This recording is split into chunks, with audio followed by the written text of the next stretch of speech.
Hey, Sean, how are you? Good, Matt. How are you? I'm well, thanks. Hey, can you start with an injury update, specifically Mitch, Marquez, and then I guess Javon and Quentin also? Yeah, I'll run down the list here. Okay. That way we'll capture everyone hopefully on the first go. All right, Mike Edwards is safety. He'll do walkthrough and individual this week, or parts of individual. The same with Cole Bishop, and the same with Nick Morrow. No change with Travis Clayton. We're targeting later this week, potentially for Casey Toohill to return. Mitch and MBS will be out multiple weeks, as well as Quentin Morris, who is currently undergoing further evaluation. Javon Solomon and Austin Johnson will be limited this week. We'll see how they do today. DeMar Hamlin with the hamstring is week to week. Lawrence Keys is improving. And then Balin Spector and Curtis Samuel are both week to week. What was the Curtis one an extension of last week when I believe he was didn't practice on Wednesday or Thursday or something? Yes, he's dealing with a turf toe situation. Okay. I mean, as far as Mitch is concerned, a week-to-week injury, is this now something that you guys need to address? Are you guys planning on going out and potentially adding another quarterback? Have those conversations started? They've begun. We're not, they haven't concluded though, really, Matt. So we're working on it. I know Brandon's working on it with his staff. So it is something we need to keep our eye on for sure. And we'll continue to do that. And then just with the safety position, I guess, so Cole and Mike both coming back in some capacity this week. Step forward, DeMar, though, now week to week. How do you guys prepare that position with so much continuous, kind of like a revolving door as we get so close to the season? Yeah, that's one of the challenges we have, both at safety and at linebacker, where there's pivotal pieces that have not been able to rep, whether it be, completely from the spring and training camp included, or for sure in some cases a lot of the majority of training camp. So it's a challenge. We'll find our way through it. The biggest challenge is having a player hurt is one thing, but having a new player hurt who doesn't know what we're doing, systematically is another challenge. So we're trying to capture every rep we can, just using them and walk through this week because we're getting closer and closer to the season here. All right. Thank you for the update there, Sean. You got it.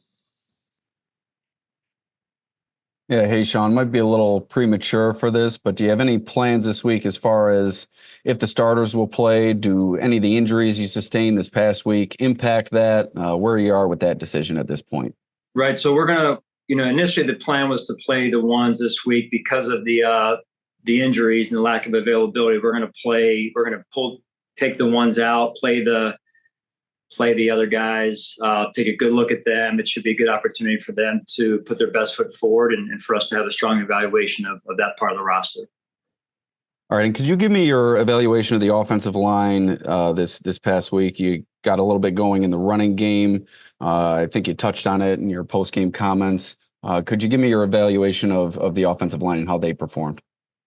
Well, I thought when you look at the film in the first half, even though we didn't have the success on the scoreboard, maybe there was some really good things offensively, including in the offensive line group. And what you need on offense is you need all 11 guys doing their job at a very high level to execute just one play. And that's where we broke down. And then if you look at pre-snap penalties over the course of the preseason, I think by our math, we've had 7 drives stall out due to pre-snap penalties out of the 20 that we've had. So that's almost half, right? So we're doing some good things, but we're also shooting ourselves in the foot overall. So we've got to pick up that pace in terms of the discipline pre-snap.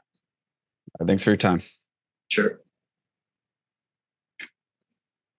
Hey, Sean, Ryan O'Halloran. Different topic. Have you made a decision on defensive play calling for the regular season? No, I have not, Ryan.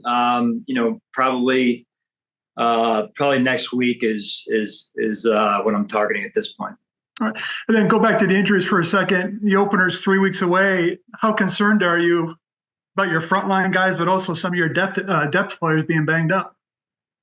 No, it's a real concern. If I could change it, I would, but we can't, so we won't. And right now we've got to be solution oriented. And as coaches, we're going to try and get, like I said, those guys that can do the walkthrough. They're going to do the walkthrough today and get some of those reps.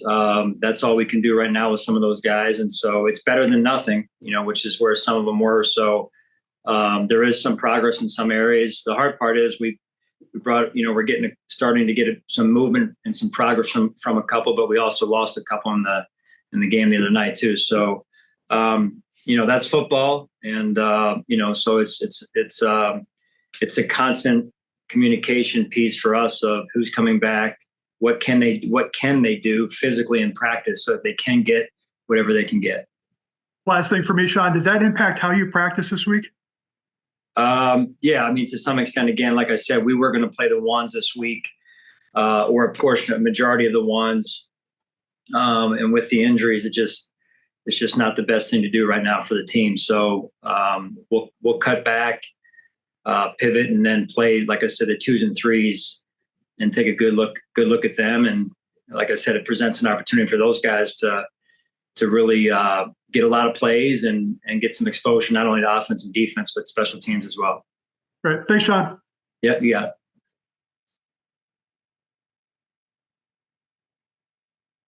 Coach Mookie Harkins, Waffle Sports 1080. How you doing? Good, Mookie. How are you? I'm good, man. I can't complain. I know everybody always talking about the turnover that Josh Allen has experienced, but probably for the first time in your tenure here, you had to deal with a lot of turnover as a staff. So, how has that been for you dealing with so much turnover within your staff? I love our staff. They're working hard. They've been very unselfish to this point, and there's been a great deal of collaboration and constructive conversations that have gone on. So, you know how important that is, Mookie. You're a coach yourself, right? So, we kind of have a similar job. Absolutely. And talking about that job, man, Joe Andreeson, I'm already know you got the scout report, all Western New York, offensive lineman, middle linebacker out of the powerhouse Lancaster High School. Also a wrestler. I know you love that. But how does having that experience and refining those tools help translate in what you saw out of him on Saturday? Well, listen, I thought Joe did a phenomenal job, and what a story for Buffalo and for all the young football players in Buffalo. They get a chance to look up to this young man who's playing for the Buffalo Bills, his hometown team. And what an awesome story, right? For you guys, for the community. He's worked extremely hard. I know how hard he works in the summer and what football means to him. And he's just a phenomenal young man off the field, and he's done a tremendous job on the field. And, we named him the starter. It was, hey, we'll see what he can do. And it wasn't too big for him. He went out there, made plays, and very impressed with what he did. And so, we're looking forward to him getting another shot this weekend, and this time at home, and maybe in front of a few more fans for him. So it's a great story, and we're super proud of Joe. Absolutely, Coach. One more, if I can. Man, again, this was probably the first time you really have to evaluate 2s and 3s, kind of like in your, being your first year as head coach all over again, right? So how important is it to evaluate those guys, just to produce, to see what can you have as far as quality depth going forward? Well, that's important because, you do have players that go down during the season.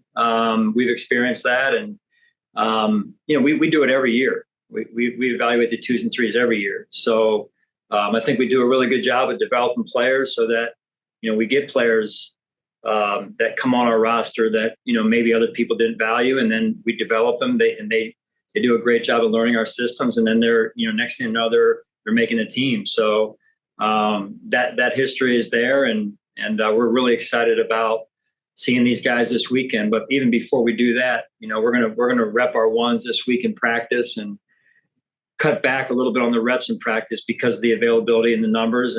But the 2s and 3s are going to get a good look this weekend. Absolutely, Coach. Appreciate your time. Have a great week of practice. Thanks, bud. You too.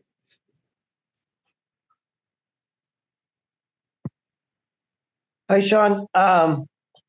You talked a lot last week, yourself and Joe, about giving Ben DiNucci kind of a limited menu to work off of, given he was so new. Can you do kind of the same thing with a guy like Joe Andreeson, who he's been around for a couple months, but still obviously his first NFL start? Did we do that last week, you mean, Nick? Or? Yeah, for a guy like that, a middle linebacker type. Well, I mean, the game plan in preseason overall, normally it's rather streamlined to where that we can get a good evaluation on the players and in terms of allowing them to play fast and not think a lot.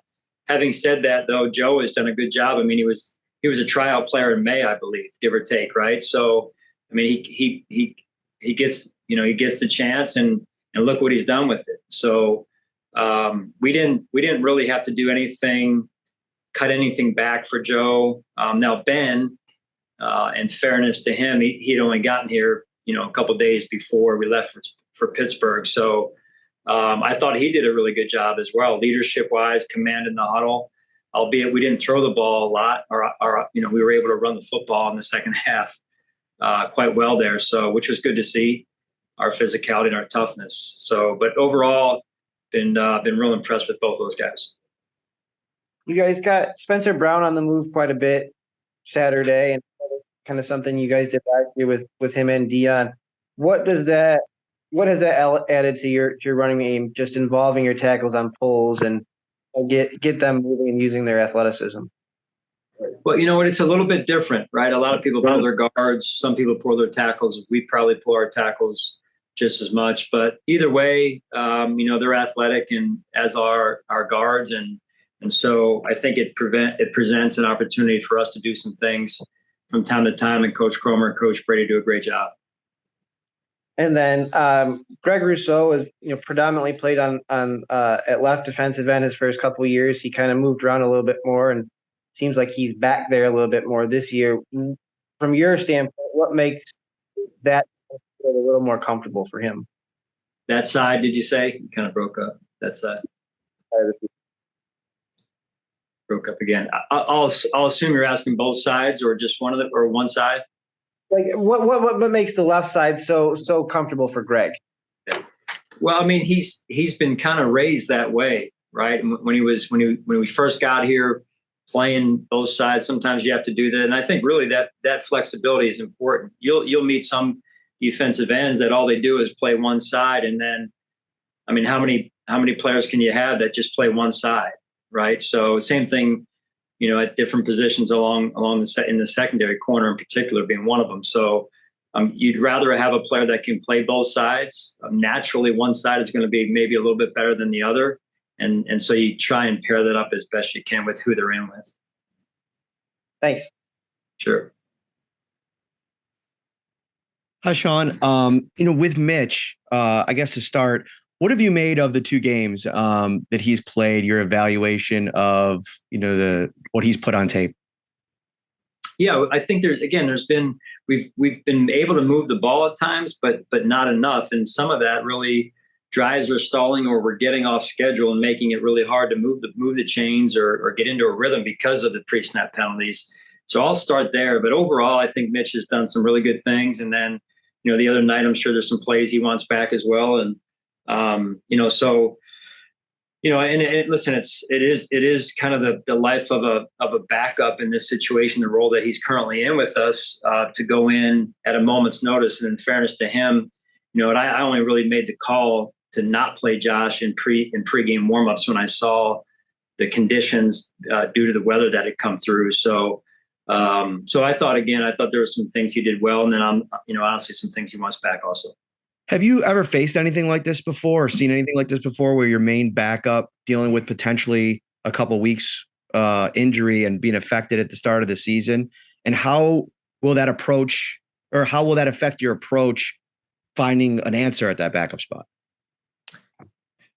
I mean, there's a couple of things you've got to juggle with all these injuries, right? You got the safety position where, you're hoping that they're back, but do they know enough to go out there and execute? And then you've got a position like Mitch where typically you only carry one on the active in addition to Josh, your starter. And so is it going to marry up to Mitch being ready to go in time? I don't know that for sure.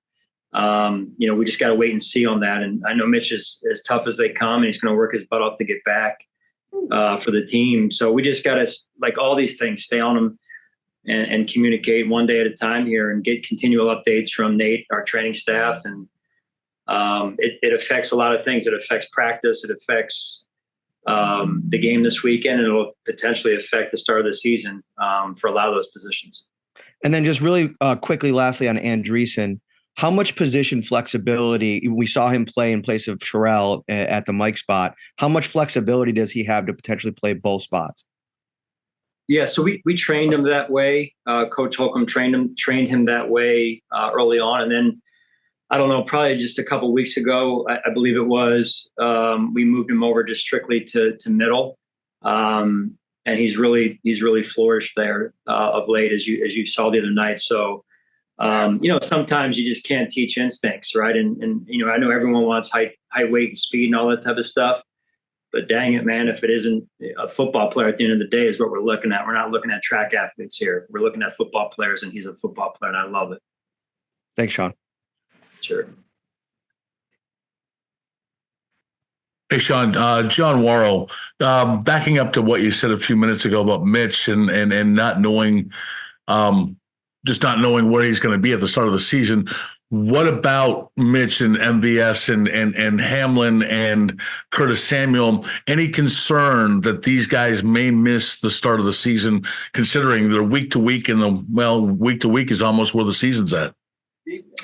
Right. I mean, when that's when they're week to week, it becomes a concern. Now, some are more of a concern at this point, John, than others on that list that you just read. But yeah, you do get concerned. Not only that they're back on time, but that they get the necessary practice time to get up to speed on, again, what we're doing, the detail of what we're doing. So having them back is one thing in a uniform, but are they able to get the practice reps they need, leading up to the game? That's critical. So, can you say who you're more concerned about when it comes to week for the start of the season? I can't go into that detail right now. Okay. Yeah. That's fair. I just need to ask. When you talk about the second, the twos and this weekend, and with Mike Edwards at least coming back to walk through and maybe some more getting some reps in, is there a chance that he might be able to play on Saturday? No. He's strictly individual and walk through and only parts of individual, with the hope that eventually he can do all of individual. I think that would be the goal even for the end of the week. This week. So, that's the current plan for him right now. Thanks for clarifying that. And lastly, I mean, you did talk about Mitch and how the offense is produced, but is there a concern that this team hasn't scored a touchdown yet in 2 preseason games? Yeah. I mean, listen, that's all yes and no. That's when you're not scoring points on offense, it is a concern. Yeah, because that's what we're looking to do on offense. That said, I think if you dive into it, right, and you're saying you're looking at why, I think there's been some times where we've moved the chains enough to get into a rhythm, and then we shoot ourselves in the foot, as I mentioned. And so I'll start there with the pre-snap discipline. Anymore in this league, you've got to drive the length of the field, or you have to have potentially 8, 9, 10, 11, 12 play drives to score a touchdown. That's where the league is of late, at least. And so in order to do that, you've got to just stack one good play after another. And that's what we, to this point, have failed to do enough to light up the scoreboard the way we want to. And so some of that's detail that leads to execution. And again, it takes all 11 guys to be on their details and the discipline in order to get that level of play that we're looking for. Thanks, Sean. Yes, Sean, Mark Gahn here. Just checking a couple simple facts. Hamlin, what is his injury? Hamstring. Right. And then James Cook, he's okay, I presume, right? He came out of the game okay. Yes, he did. Right. And then, just from lastly, from Josh Allen's perspective, I mean, there's been a bunch of years where he didn't play in the third preseason game. Josh Allen, on the list of your concerns, Josh not playing in the third preseason game is not really much of an issue. Would you agree with that? I was not planning to play. I was planning to play him this past week. If the weather had cooperated on a good surface there. But because the weather turned out to be the way it was, I told you why I made the decision I did the other night. This week, I was not planning to play him anyway, so it was going to give him an extra week to do his thing here. So, but he's in a good spot. Overall, as a team, I would say, Mark, that we've got to continue. I mean, really, as we all know who've been around for a while, it's usually 4 preseason games. And that 4th week, you kind of, you pull back on the ones. Now we're having to do it in the 3rd week, where I was planning on playing the ones at least a quarter, maybe slightly more. And so now the important thing for us is we have to use practice to continue to get ourselves sharp and sharpened for the season, because training camp is still not over, and nor is the preseason by any means. So that realization, that awareness for us as a team, for our players, for our staff is critical right now. Gotcha. Thanks. Yeah. Hey, Sean, it's Sal. I got a couple special teams questions for you. Number one, what did you think about the return game, and specifically Daquan Hardy back there on Saturday night? I think 5 returns.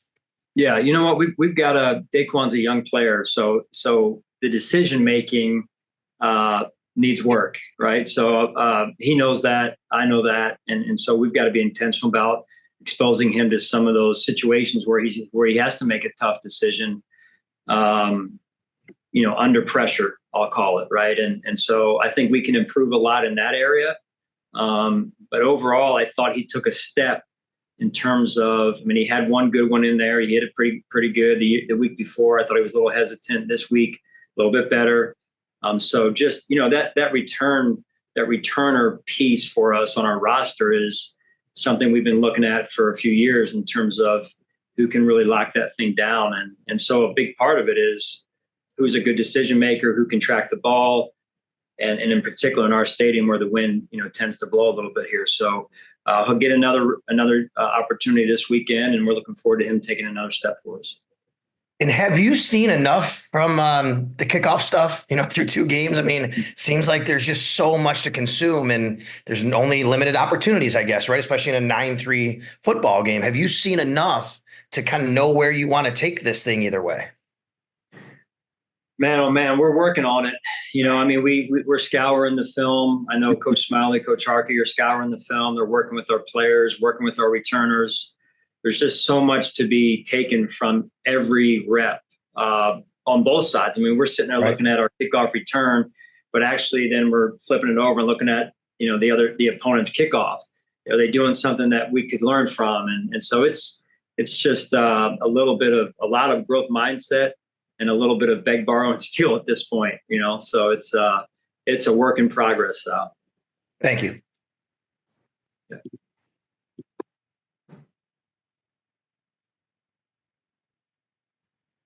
George, if that's you, I think you're on. There you go. Yeah. All right, there we go. Yes. Question for you is, how important is it now we're having 16 players that you can have on practice squad, and especially in your development? Seems like you and your staff have, since you've been in Buffalo, have been very good at developing players. And I noticed this year, it looked like Zach Davidson is one of your guys that's developing quite well. How does that? Because it looks like when I looked him up, it looked like he's been with the Bills for almost 2 years now, and now he's developing into a player that now can play on. It looks like could play on a regular basis, possibly this upcoming season. How important is that expansion of the practice squad? Well, it is. It's big. You get a chance to use it in different ways. You'll have a set of young players on there that they're really only there for developmental purposes, and then you'll keep some older players on there that you need. Hey, early in the year, if we get an injury, they've got to go in. And so it's changed over the years, the complexion of it, George. Specific to Zach, he's done a phenomenal job. I think Brandon and his staff, did a great job of acquiring Zach 2 years ago, I believe it was. Last year, he blew his knee out. That's why one of the reasons why he didn't show up, as you're referring to him showing up this year. And then his work ethic, his everyday energy, that he brings to our club, and then the work that he's put in with Coach Boris and that whole tight end group has been impressive. Yeah, what goes into making a decision when something like that happens, when a player comes with an injury? In his case, blowing out his knee. How do you determine? Hey, let's keep this. We see something in this guy. How do you determine instead of waiving them, injured, waived, or whatever the case may be for waiving, but deciding to hold on to a player of that nature? I mean, we care for all of them. There's just so many things situationally that you go through roster wise that sometimes you can keep a guy, sometimes you can't. To your point, when a young man shows promise like he did, you try and do your best to hang on to him. Not always able, so it's almost on a case-by-case basis what you can do. And last question for you. Joe Andreeson, the linebacker from UB, I noticed, I always go back to what Bill Parcells always said about, he was talking about quarterbacks at the time, is 4-year starters, guys that played many reps as possible in college, that seems to transcend over. And then now going back into Joe's case, I noticed at Bryan College, he played, he had in the year there, 1 year at Bryan College, he had 116 tackles in that season. I was like, wow, that's very impressive. And then last year he had 90 at UB. Does it tend that guys who may have played, even though it's at a smaller college or may not be totally what you call the power conference of college football, guys that get in those reps and for a full 4 years, those guys seem to be able to transcend into the professional football a lot easier than some of these guys that come out early and come into the league? Well, I think there's a lot in your question and what you're asking there, George. Overall, they're coming out early and not coming out early. I mean, there's a lot going on in college football that I don't want to venture to talk about. But at the end of the day, Joe's a football player. He's got instincts. All the numbers that you mentioned, those comes from being a good football player and having the instincts and the desire and the heart and the toughness to go get it. And at the end of the day, no matter it's football or life in general, that's a lot of what separates people. And Joe's a great example of it. Yes, indeed. Thank you. Next time I'll break it down for you a little shorter questions than that whole part. I was trying to get it together too here. I just thought of that a few minutes ago. But yeah, guys, to me, he looks like a player for somebody that can have 116 tackles in a season, no matter what league it is. Hey, they definitely give them a shot and see what they can do. That's right. But appreciate your time, Coach. George, if you can find the ball, you can find the ball, right? Exactly. Absolutely. Right. And thank you so much for your time and look forward to catching you. Good luck this weekend and look forward to talking with you next week. All right, great. You too, George.